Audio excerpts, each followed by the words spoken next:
G'day guys, welcome back to my channel and the first SuperCoach video for 2022.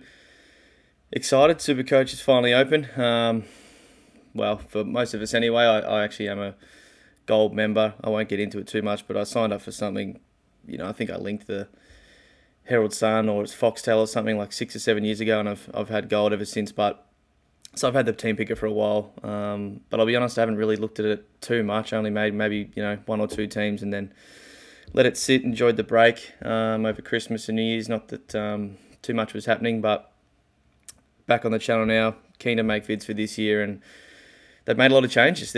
I'll say surprised, but I didn't think there'd be this many changes in just 1 year, but it's good to see. It's just the game's sort of been the same for a while now. I know COVID has thrown up some different things, to sort of keep us on our toes, but new things are good, I think. You need to evolve as time goes on, and we'll just get stuck into a couple of them. I'm sure you've seen them all already over the last couple of days, but I'll just give my thoughts, quick thoughts, only a day or so to think about them right now. So obviously the first one, we all know we've got 5 extra trades from 30 up to 35. That, I think, my very initial reaction was maybe over the top.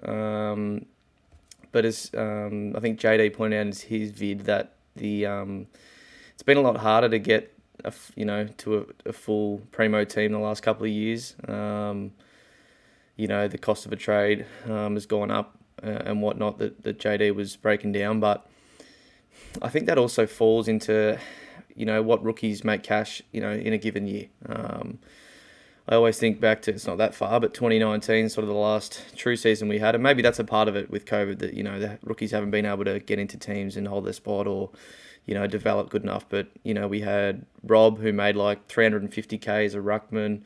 Sydney Stack, who I think I missed out on that year, made over 300k or just about. Dersma made 260, 270. There was a lot of good rookies that year, which obviously makes it easier to upgrade your teams. And then I've, looked the last 2 years. I think it was 2020, the best was Shane McAdam, which I think basically no one owned. Matty Rowell, of course, who we had for about 5 weeks. And then Marlon Pickett was your next best at about 237k that he made. Which, he was a good rookie, but, that doesn't compare to 2019. And then last year we had Matty Flynn, who was a bit of a slow burn, but he was he made the most money, about 270. Bramble, but he was towards the end of the season where we were just holding him, and I know a lot of us were fielding him in the last few rounds. And then Errol Goulden was the third best at 237k he made, and that was also quite early after a couple of big scores. So, maybe the rookies just haven't been as good, and that's made it harder. So, yeah, maybe I still think 35 is too much, but who knows what's going to happen this year, and maybe that, when we get back to a normal season, that goes back down to 32, 30, whatever it is. I think the bigger one is obviously the trade boost. That's the bigger one, and that's the new sort of thing that we've got to wrap our head around. I've always thought that could be something that could be added the last couple of years to help us out with COVID stuff. But I hope it stays. I think it's we'll see how it goes. I think it's a good idea. Especially during, obviously COVID might play a part into using some, but we'll have to get into that when the season starts. But I think the big one is, there's two probably. During upgrade season, you're one up, one down every week trying to get primos into your side, and bang, one of your primos goes down with a multi-week injury, and you got to sideways him and you can't upgrade. So that puts you behind, and once you're behind a week and maybe you get behind 2 weeks, you're pretty much stuffed and you can't catch up from there. So having a trade boost, say you cop a big injury but you still want to upgrade, pop the trade boost, sideways the primo and still do the upgrade with the other 2 trades, I think is a big thing. So yeah, no real strategy yet. That's obviously one thought I've had with it, and the other one many people probably have had. As you can see, obviously we get the 3 trades in the buys. You can boost that to 4. Maybe you can start flipping primos to maximise your points during those times, if you want to use them then. But obviously you don't want to save them and hold on to them. I think you want to use them more in the first half of the season to maybe, getting these 600k mids is going to be tough. So, the 2 down, 1 up, using a trade boost to grab a Bont, or someone who's just dip below 600k, maybe just, and you just need to snag them at that given time. That might be the big reason to use them. The other one is the trade update. Now, this people have always have been saying that this was sort of in the game previously, where you could. It was only if you still had one trade left though during the round. You could, say you traded someone, who played on the Friday, they're already locked out, but you wanted to change the person that you traded in. Maybe they've been laid out. You can just use your other trade and get back the guy that you traded out, and swap. It was something like that. But now you can actually say I traded, gone out on Friday to Sean Darcy. Late Sunday afternoon, Sean Darcy's out with laid out with an injury. I can change that Sean Darcy to Nick Nat or something if they're playing, and he still hasn't played. So I can just swap the trade even though I've already made it and Gawn's already played. So that might come in handy for a late COVID out or something. So I do like that change. That's a good one. And now that everyone sort of knows about it,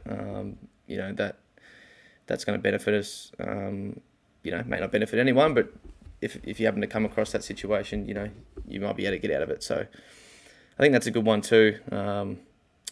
By the way, I've just got these screen grabs it's under the help section, what's new, so you can read that there for yourself, or just pause the video if you want to read it further.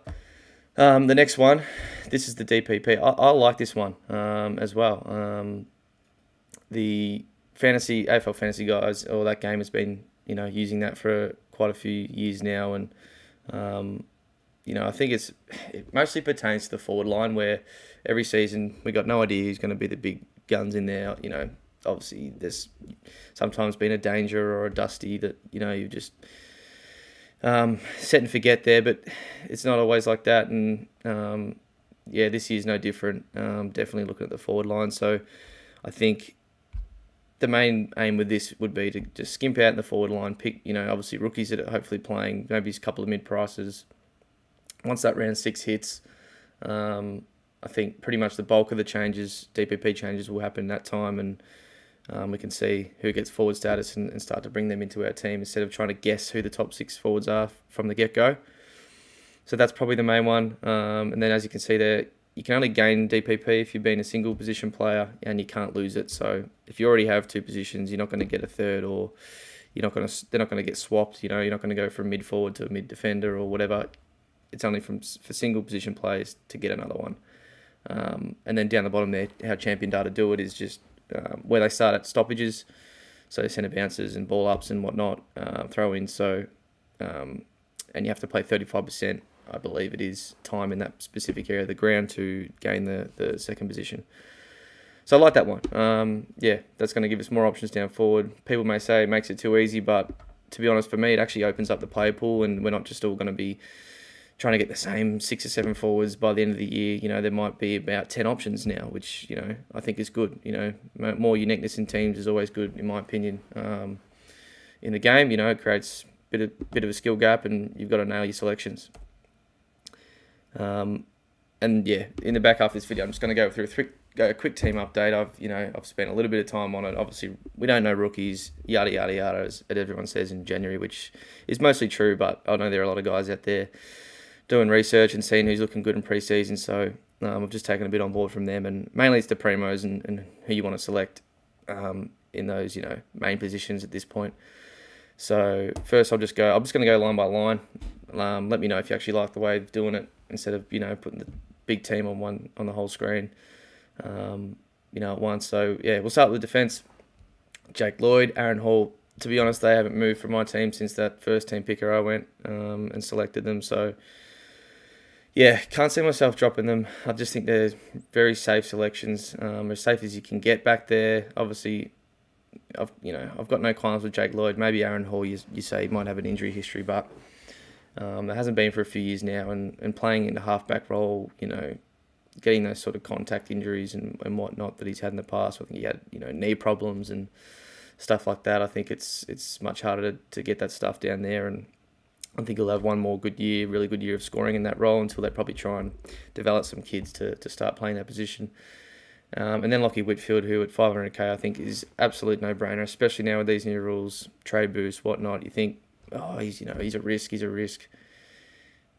If anything to go by with these new trade boost, extra trades, it's taken a couple of risks, because if something goes pear-shaped, you can easily trade boost him out, as I'm going to be saying for the whole year, but I just think his upside's way too good at the price. He can easily outperform that by 10, 15 points. So he's there. And then I've just pretty much spent up on the rookies here on a few guys I think could get games, and so I've heard. Josh Sin at Port, high draft pick. They wanted to get him on draft night. Traded up to do so, and then next to him, the guy that West Coast traded down and grabbed was Campbell Chesser, who I saw today was actually playing in a they had a scratch match, and it was sort of a 1s vs 2s setup, and he was on the 1s team, which is good signs, and actually in a bit of a mid rotation, I think I read, so he could be a goer, but we'll see. The good thing is go with a bit more expensive rookies here with your structure, and obviously if we get some cheaper ones, you can always go down and whatnot. And then Tom Brown, I haven't heard too much on. I know he's, I think, been impressing in pre-season, but dashing halfback, if he plays, I think he'll be a good scorer. And then Flynn Perez, who a couple have mentioned, I think George, and a few people in the Discord about him. He had a couple ACLs, but could be playing that role down back. A bit like Hall. Obviously, we're not expecting those sort of numbers, but a back half role is quite good for a rookie. So he's there for now. And then DeConning, who I think is going to play, whether he can score is probably the question mark. We'll wait and see. Midfield. So it's probably been beaten to death already about all the primos you can select here, and it is quite amazing how many good scorers there are in the league now, which probably pertains back to the fact it's a lot harder to get your team finished, and maybe the more trades will help in doing so, because all these guys, there's about 8 or 10 of them really that can just score unbelievably well in the current day and age. McRae, what more needs to be said? He's done it for 4 years now. Over 10,000 SuperCoach points, as I tweeted the other day. Over 4 years, averaging 125 in that time. It's unbelievable consistency. And then on top of that, he plays, I think, 6 or 7 of the first 9 games on a Friday or early Saturday, or even, Wednesday, Thursday. So VC option for me, locking him away. Get every bit of points I can from Jack McRae until he starts tailing off, in a couple of years. So he's in my side. Jack Steele, I think it's the same now. Obviously a little bit younger, but he's not going anywhere for years. Scores in every single way possible. You've heard it all before. Tom Mitchell's the more interesting one. I'm going to say I haven't always been a massive fan of his. I did select him last year a lot earlier than others, and he was sort of inconsistent, and then obviously exploded the back half of the year. We saw what he did. And I just think that's going to continue, hopefully, for another year. And at 638k, it's pretty decent value for what we know he can do, especially in that Brownlee year a few years ago. So I've got him there now. It could be a 2, could be a Bont even. Bont doesn't get spoken about much in pre-season, which is always funny. But Titch for now I've got there, and Sam Walsh is just out and out star to poll 30 Brownlow votes in your third season and absolutely dominate in a pretty average side. It's only going to improve. It's just stupid how good that kid is, and I think he can only get better. Averaging, what was it, 117 or whatever in his third year. I think he's pushing 120 plus this year, absolutely. And then Lockie Neal at the price. I'm not the biggest fan of the pick, I won't lie to you. Just how dirty he looked last year and out of sorts. I know injuries, played a part in that. But to be priced at, 99 and being a guy that can easily get 115, 120, it's just full pre-season. I just don't think you can't pick him. So he's there. And then I've gone for Horn Francis. The DPP things do really swing me towards picking Horn Francis because, upside is he plays midfield and he scores pretty well, and then maybe the downside is that he plays a bit of forward, and then come round 6 you can swing him forward, and he just becomes a little of a slow burn over a few weeks. So I see no qualms in picking him. Nick Dacos I think is an absolute lock.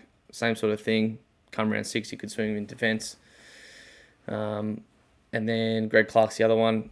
Same as Campbell Chesser. He was playing in that ones team today for West Coast, and Luke Shuey went down with a hamstring injury, I think, which is just becoming the norm at this stage of his career. So he should be a nice on-field option if he plays. And then I've just, again, gone a little bit, paid up a bit. Josh Ward, 180k there just to, have some flexibility. Reef McInnes, hopefully they might pump games into some Pies kids. And then Matty Roberts with that unbelievable junior record of scoring. So if he plays, he'll be a selection as well. This is where it gets a little bit interesting. I haven't gone too over the top here, but Darcy and Grundy, for me, they're not going anywhere until I proven otherwise. Because Darcy with his upside, like I said with Midfield, if you're scared about injury, I don't think you should be anymore with the amount of trades and trade boosts that we can use to get out of situations. So he's just not going anywhere for me. Grundy's probably the more, I said he was a lock way back, a month ago in my videos. Probably not as a lock as it seems, but I just don't like any of the other options. With Gawn, with Jackson, Oscar McInerney doesn't really fill me with great joy. Rowan Marshall, I'm not picking. So yeah, and Nick Nat, I don't really need to say more. Grundy's the guy here for me. Sam Hayes, a lot of Port fans have been saying he's got to play this year. He's got to play. So hopefully they give him a go, whether it's with Lysette or on his own. We'll see, or not at all, obviously. But yeah, hopefully he gets a go. His sample numbers are very good. I think he averaged about 100 Dream Team. Dunkley, lock the keys. Don't even need to question that pick. Butters, I'm not so hot on Butters as others. He's going to be protected by ownership, of course. But the sample size isn't great.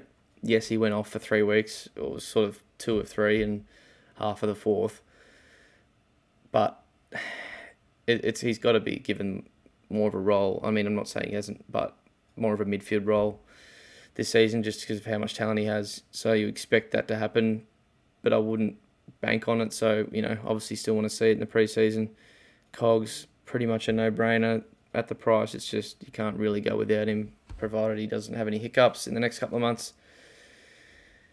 Kerno is probably the one I'm just umming and ahhing about. He's, looking good in a few preseason photos. Lines up, round 1 against my Tigers, and I think the last time that happened, he kicked 5 goals and looked amazing. So he might, tempt me a bit. I think we're going to have to pick one of your Rayner, Willie Rioli, as the Caden Coleman from Brisbane. One of these 200, 250k types, just to get some rookies, because I don't see any more down the end. I'll move on to Rochelle, who I've got here. I think just pay up for job security. He actually had a very good junior average too. But he is a small forward, so you can't always expect big things from people like that or players like that. So I think you're paying up 184k for job security because you think the Crows just have to play him every week. Hollands, we know the talent he has coming off an injury. He played towards the back end of last year and did quite well. He's pretty much got to play, you'd think, for Gold Coast. And then just a couple of Hawks boys, McInnes and Long. Don't have any confidence in them getting games. You think Mitchell would want to play rookies, at the start of the year and see where they're at, to see who gets a go for the season. But there are still quite a few vets hanging around the Hawks team, so don't know. We'll have to see. But we need some forward rookies because I think this, the strategy will be to sort of don't load up there. I still want to pick the 5 mids, 3 or maybe even 4 defenders, but we need the forward rookies to do so until we see who gets DPP and who we can pick down there, and it becomes more clear as who the top 6 to 8 is going to be. Plenty of primos you can pick, DeGoey, Dusty, Duncan, Torano, but there's a lot of question marks on all those guys. So I'd rather just sit back, wait and see who's going to get forward status. Could be Danger, could be Fife, could be Marshall, could be a lot of guys. Always a few are going to pop up. So yeah, aim is to wait and see until that happens, then pounce on round 6, maybe hit a trade boost and get a couple of them in. But that's the team. I'll show you the full version here. Yeah, look, to be honest, I put it in about 10 minutes and just wanted to get a gist of what it looks like. It still have 45k in the bank as well, so a bit of flexibility. But thanks for watching, guys. As always, subscribe if you like the content. I will be doing some. I was gonna do some different type of videos for this season. I know everyone does your team updates, everyone does your weekly reviews. I'll still be doing those, but I want to do some different sort of stuff. Especially since I do have the gold or plus or whatever it's called. There's a few stats available to sort of dissect. So I'll try and present those in a unique way to sort of just study what the competition's doing every week. You can see VC percentage now. You can see starting bench percentage, all that sort of stuff. So let me know what you want to see. Thanks always for watching. Hit the subscribe button, give it a like, and I'll see you guys next time. Cheers.